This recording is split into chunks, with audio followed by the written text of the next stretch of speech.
Only get up. Only get up.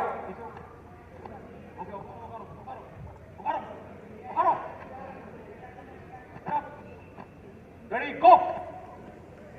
No pushing, no pushing, keep running, no pushing, no pushing, keep running. No pushing, keep running.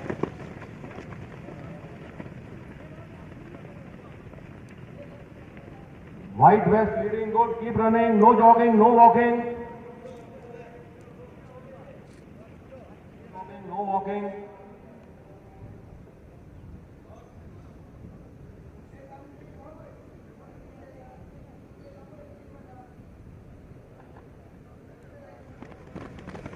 Blue vest leading, good, keep running.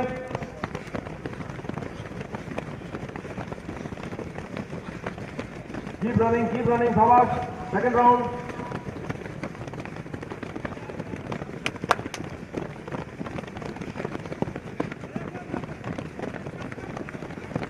Going to जल्दी बैठो round 3 barricade clear करो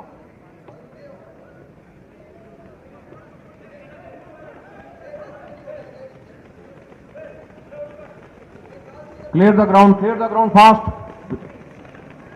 विकास ground clear करो जल्दी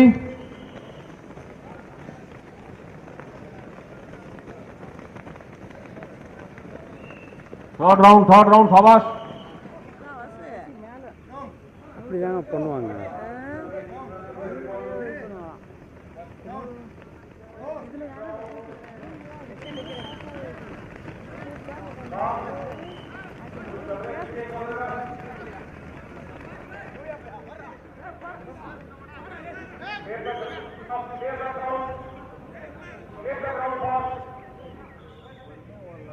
Keep running. No walking.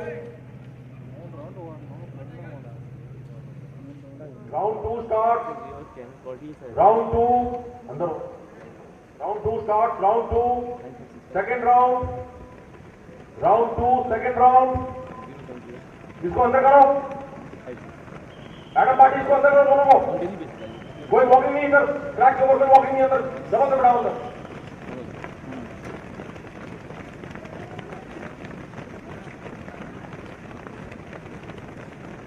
Second round, keep running, no walking, no jogging, keep running.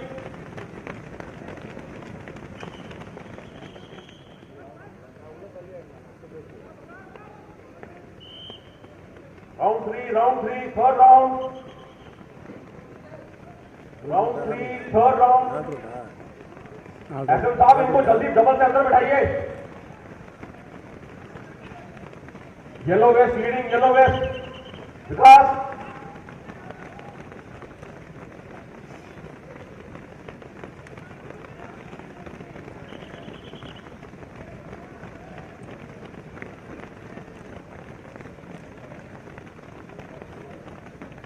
Third round, forward. Third round, clear the ground. Last round, forward. Very good. Last round. Keep running. Last round. विकास, वो पीछे blue shirt का घूम रहा है, वो करो.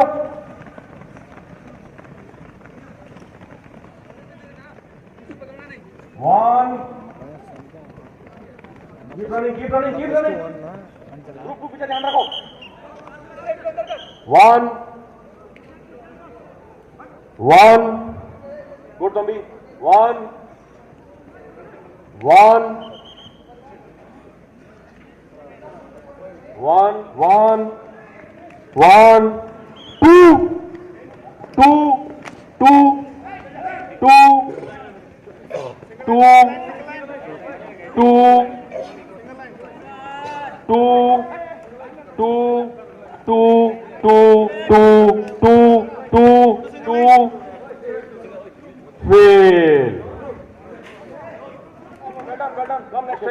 Time is there. Don't.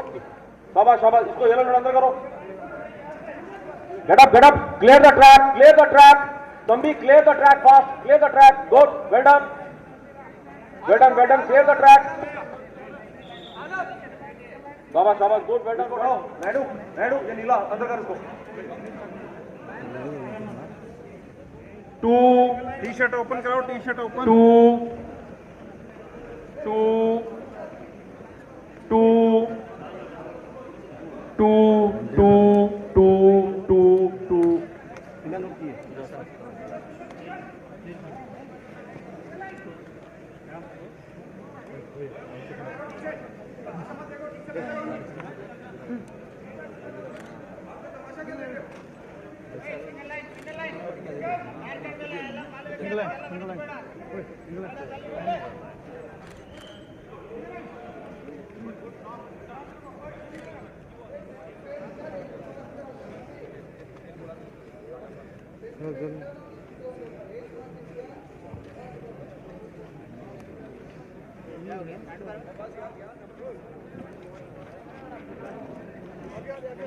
एक minute वो खत्म होना है, एक लिखने का काम है।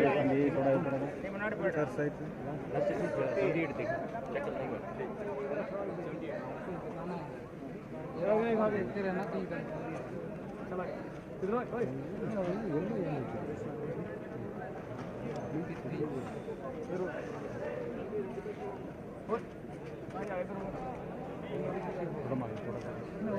चेस्ट क्लीन करो। Down. Go. Down. 3. Down. 4. Down. 5. Down. 6. Down. 7. Down. 8. Down. 9. Down. 10. Down. Down. Oh. Down. 5. Down. 6. Down. 7. Down. 8. Down. 9. Down. 10. Down. Down. Down. 3. Down. 4. Down. 5. Down. 6. Down. 7. Down. 8. Down. 9. Down. 10. Down. Down. Down. Down. Down. Go. Down. 3. Down. 4. Down. 5. Down. 6. Down. 7. Down.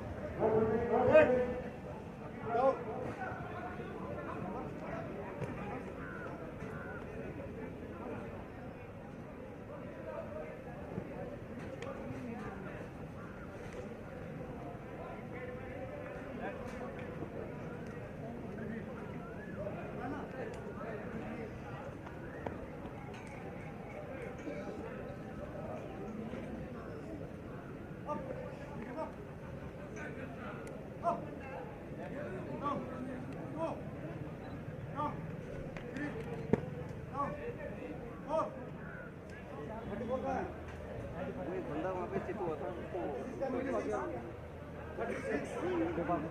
Running number 36. 36.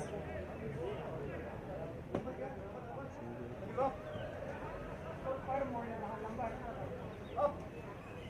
Down. Go. Down. 3. Down. 4. चलिए शुरू करते हैं और बात करते हैं सबसे पहले पार्ट के बारे में। सबसे पहला पार्ट है चेस्ट यानी कि सीना। यहाँ पे बेसिकली क्या होता है कि इंडियन आर्मी का जो क्राइटेरिया होता है यानी कि कम से कम आपको अपना चेस्ट जो है 5 सेंटीमीटर फुलाना होता है। आपको अपनी सांस अंदर खींचनी होती है और आपको कम से कम 5 सेंटीमीटर का फुलाव करना होता है आपके चेस्ट में। तो ये हो गया आपका चेस्ट यानी कि सीने का जो मेडिकल होता है वो। अब हम बात करते हैं वेट यानी कि वजन। यहाँ पे आपका मिनिमम वेट, कम से कम आपका वेट जो है वो 50 किलो होना ज़रूरी होता है। अब हम बात करेंगे बॉडी मार्क्स के बारे में, यानी कि अगर आपकी बॉडी पे किसी भी तरह का कोई मार्क्स है, लाइक कोई कट लगा हुआ है या फिर कोई धब्बा है या फिर कोई टैटू बना हुआ है, तो उस सिचुएशन में क्या होगा कि आपके उस मार्क को मार्क कर लिया जाता है और फिर उसकी जाँच होती है। और उस सिचुएशन में अगर आप जो भी क्राइटेरिया होता है उनका उसको फुलफिल करते हैं तो आप वो टेस्ट पास कर जाएंगे, अदरवाइज आपको बाहर कर दिया जाता है। ओके, अब हम बात करेंगे नॉकनी टेस्ट के बारे में। नॉकनी टेस्ट में क्या होता है कि आपको बिल्कुल अलर्ट पोजीशन यानी कि जो सावधान की पोजीशन होती है उसमें खड़ा किया जाता है, और फिर क्या होता है कि आपके घुटने से लेकर आपके जो नीचे के जो पाँव होते हैं उनके बीच का जो गैप होता है ना उसको देखा जाता है। और जैसा कि आप यहाँ इमेज में देख पा रहे हैं, यहाँ पे 3 पोजीशन है अलग अलग। जो फर्स्ट है, बाएं से जो फर्स्ट है वो बिल्कुल गलत है, बिकॉज उसमें क्या है कि जो घुटने हैं वो बिल्कुल टच में है, तो वहाँ पे बिल्कुल भी गैप नहीं है, तो वो गलत है। सेकंड जो बीच वाला जो पार्ट है वहाँ पे घुटनों से लेके पाँव तक जो एक नॉर्मल गैप है, ये नॉर्मल गैप होना चाहिए, तो वो बिल्कुल सही है। और जो थर्ड वाला है उसमें बहुत ही ज़्यादा गैप है, तो वो भी गलत है। तो जो बीच वाला जो इमेज है, अगर आपके पाँव इस तरीके से है, अगर आप सावधान की पोजीशन में खड़े होते हैं और आपके पाँव इस तरीके से रहते हैं तो कोई प्रॉब्लम नहीं है, अदरवाइज आपको प्रॉब्लम हो सकती है। हाँ, अगर 19-20 का फ़र्क रहता है तो हो सकता है कि आपको कोई प्रॉब्लम ना हो, या आपको वो थोड़ा वक्त दे दें कि आप इसको इम्प्रूव कर सकते हैं। और ऐसी बहुत सी एक्सरसाइजेज होती हैं जिनके थ्रू आप इस प्रॉब्लम को सॉल्व कर सकते हैं। सो ये हो गया आपका नॉकनी टेस्ट। अब हम बात करेंगे आपके पाँव की उन नसों के बारे में जिनका टेस्ट होता है। एक्चुअली आपके जो पाँव के एक तो बैक साइड में होती है और एक जो है आपका जो लेफ्ट लेग होता है उसके लेफ्ट साइड में एक नस होती है, उन नसों का चेकअप किया जाता है और ये देखा जाता है कि उन नसों में कोई प्रॉब्लम तो नहीं है, वो नसें फूलती तो नहीं है, जैसा कि आप इमेज में देख पा रहे हैं। तो एक तो आपके बैक साइड में, पाँव के बैक साइड में जहाँ आपकी काफ होती है, और सेकंड जो है आपके लेफ्ट साइड में, उन 2 नसों को चेक किया जाता है और उनमें कोई फुलाव वगैरह तो नहीं है। अगर ऐसा कुछ प्रॉब्लम होती है तो आपको डेफिनेटली प्रॉब्लम होगी। अब हम बात करते हैं फ्लैट फुट के बारे में। फ्लैट फुट में जैसा कि आप यहाँ इमेज देख पा रहे हैं, 2 अलग अलग जो आपके फुट है, एक तो बिल्कुल फ्लैट है, लेफ्ट से जो फर्स्ट इमेज है उसमें उसको देखिए बिल्कुल पाँव एकदम चपटा है, तो अगर आपका पाँव ऐसा है तो डेफिनेटली आपको प्रॉब्लम होगी। सेकंड इमेज जैसा अगर आपका पाँव है तो आपको कोई दिक्कत नहीं होने वाली, यानी कि जो बीच में थोड़ा बहुत नीचे जो स्पेस रहना चाहिए, अगर बिल्कुल जो सपाट है, चपटा है, तो डेफिनेटली आपको यहाँ पे प्रॉब्लम होगी। तो ये हो गया फ्लैट फुट। अब हम बात करेंगे आपके जो पाँव की उंगलियाँ हैं उनके बारे में। अगर आपके पाँव की उंगलियों का साइज़ बहुत ज़्यादा डिफरेंस है, बहुत ज़्यादा गैप है, उनमें बहुत ज़्यादा गैप है, या फिर बहुत ज़्यादा बड़ी छोटी है या कटी फटी है, तो भी आपको डेफिनेटली प्रॉब्लम हो सकती है। तो आपके पाँव की जो उंगलियाँ, उनका शेप और जो गैप वगैरह है वो एकदम नॉर्मल होना चाहिए। अब हम बात करते हैं आपकी आई साइट के बारे में, आपके आइज़ के बारे में। तो यहाँ पे आपके 3 स्टेजेस होंगी। ओके, आई साइट के अंदर जो फर्स्ट स्टेज है उसमें क्या होता है कि आपकी आंखों के सामने एक पेंसिल होती है, और उस पेंसिल को जो है वो लेफ्ट राइट अप डाउन, यानी कि लेफ्ट राइट या ऊपर नीचे, वो जो है इस पेंसिल को घुमाते हैं आपकी आंखों की पुतली के सामने जो। और आपको क्या होता है कि अगर वो उस पेंसिल को लेफ्ट में लेके जा रहे हैं तो आपको अपनी आंखों की पुतली, जो आपका जो ब्लैक कलर का पार्ट होता है, उसको लेफ्ट में लेके जाना होता है। अगर वो राइट लेके जा रहे हैं तो राइट में लेके जाना होता है। अगर वो अप लेके जा रहे हैं ऊपर तो आपको ऊपर लेके जाना होता है, नीचे लेके जा रहे हैं तो नीचे लेके जाना होता है। इस सिचुएशन में आपको अपनी जो नेक यानी कि जो आपकी गर्दन है उसको मूव नहीं करना है, आपको सिंपली आपको जो अपनी आंखों के अंदर का जो ब्लैक कलर का पार्ट है उसको मूव करना होता है, आपको अपनी गर्दन को मूव करना नहीं होता है। तो ये हो गया आपका आई साइट, यानी कि जो आंखों का जो चेकअप होता है उसके अंदर पहला पार्ट, जिसमें कि आपको पेंसिल आपकी आंखों के सामने रख के जो है उसको घुमाया जाता है ऊपर नीचे दाएं बाएं, और आपको उसी के हिसाब से जो है अपनी आंखों के जो ब्लैक कलर का पार्ट होता है उसको दाएं बाएं ऊपर नीचे करना होता है। अब बात करते हैं हम आंखों का जो टेस्ट होता है उसमें सेकंड जो आपका कैटेगरी होता है उसमें क्या होता है कि आपकी दूर की और पास की नज़र को चेक किया जाता है। और इसमें जैसा कि आप इमेज में देख पा रहे हैं कि अलग अलग साइज़ के टेक्स्ट लिखे हुए होते हैं और आपको वो रीड करने होते हैं। ओके, अगर आप वो सक्सेसफुली रीड कर पाते हैं तो डेफिनेटली आपको कोई प्रॉब्लम नहीं होगी। अगर आपको वो छोटे जो टेक्स्ट लिखे हुए उनको पढ़ने में दिक्कत हो रही है तो आपको डेफिनेटली प्रॉब्लम होगी। और अब हम बात करते हैं थर्ड कैटेगरी के बारे में। थर्ड कैटेगरी के अंदर क्या होता है कि ब्लाइंड टेस्ट, यानी कि कलर विजन टेस्ट, यानी कि यहाँ पे आपका कलर को पहचानने की क्षमता कितनी है वो यहाँ पे परखी जाती है, वो यहाँ पे टेस्ट की जाती है। इसमें क्या होता है, जैसा कि आप यहाँ इमेज देख पा रहे हैं, एक सर्कल है और उसमें कुछ टेक्स्ट लिखा हुआ है। ओके, और आपको वो टेक्स्ट जो लिखा हुआ है उसको पहचानना होता है, और ये टेक्स्ट जो है अलग अलग हो सकता है। ओके, अगर आप ये टेक्स्ट ईजी वे में पहचान पा रहे हैं, अगर पहचान पाते हैं तो कोई प्रॉब्लम नहीं होगी, अदरवाइज आपको प्रॉब्लम हो सकती है। तो ये हो गई आपकी आई साइट, यानी कि आपकी आंखों का टेस्ट इस तरीके से होता है। इसमें 3 अलग अलग स्टेप्स होते हैं। एक तो जो है पेंसिल आपकी आंखों के सामने लाके जो इसको ऊपर नीचे दाएं बाएं घुमाया जाता है। सेकंड जो है यहाँ पे आपकी दूर की नज़र और पास की नज़र को चेक किया जाता है अलग अलग टेक्स्ट की साइज़ के हिसाब से। थर्ड जो होता है वो ब्लाइंड टेस्ट यानी कि कलर विजन टेस्ट के हिसाब से आपकी आंखों की जाँच की जाती है। अब हम बात करते हैं ईयर टेस्ट, यानी कि आपके जो कान का जो टेस्ट होता है उसके बारे में। कान के टेस्ट के अंदर क्या होता है कि आपका जो सुनने की क्षमता होती है उसको टेस्ट किया जाता है। यहाँ पे आपके कान में किसी भी तरह के कोई भी फोड़ा या फुंसी नहीं होना चाहिए, कोई गंदगी नहीं होनी चाहिए, एकदम साफ़ सुथरे कान होने चाहिए, और आपका जो कान का जो पर्दा होता है वो भी एकदम उसमें कोई छेद वगैरह नहीं होना चाहिए, बिल्कुल सही होना चाहिए। और साथ ही जो है यहाँ पे मशीन के थ्रू भी आपका कान का टेस्ट किया जाता है। तो इस तरीके से आपका कान का टेस्ट होता है। और हम बात करेंगे अब नोज़ यानी कि आपके नाक के टेस्ट के बारे में। तो नाक में आपको जो नाक की जो हड्डी होती है उसको चेक किया जाता है कि वो कहीं से क्रैक तो नहीं है, उसमें कोई प्रॉब्लम तो नहीं है। तो ये हो गया आपका नाक का टेस्ट।